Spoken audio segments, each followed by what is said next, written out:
رب کریم ډیر ناشنا ناشنا رحمتونه په مونږ باندې دي. د دنیا چې کمی ونې دي نه قلمونه جوړ شو، دا ټول سمندرونه دي نه سیاحان جوړ شي، دا الله نعمتونه نشي شمارلی. وره خو بیا هم باوجود د دې الله انسان له مهلت ورکړي، حالانکه مونږ ته څه ضرورت دی، مونږ ته د الله ضرورت دی، خو الله ته زموږ هیڅ ضرورت نشته. په مونږ څه کوي؟ نور قومونو تکړه تکړه قومونه، قوم عاد، قوم ثمود، قوم نوح، قوم صالح، داسې قوتونه الله ورکړیو چې هغوی به غرونه تراشل.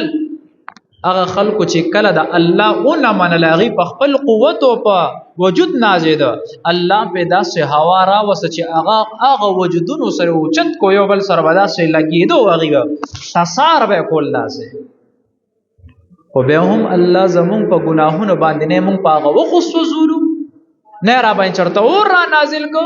په مخکې قومونو کې به چې کله یو سړي جرم وکړو نو سزا به په هغه ټایم وه، داسې سزا به وه چې یا خو به پې عذاب نازل شو، که عذاب نه لوی شرم خبره به دا وه چې په دروازه به یې لیکلي شو پلاني پلانې ګناه کړې ده. الله چې موږ د دې شکر ادا کړو چې صرف را باندې پرده مچوم هم کمه ده. څومره ګناهونه مونږ وکړه، ښکارې کوو، پټې کوو، دوکې کوو، په تجارت کې لګیا یو، په روزګار کې خلکو سره دوکې کوو، هر قسمه دوکې. خو هلته مونږ پرده اچولې ده.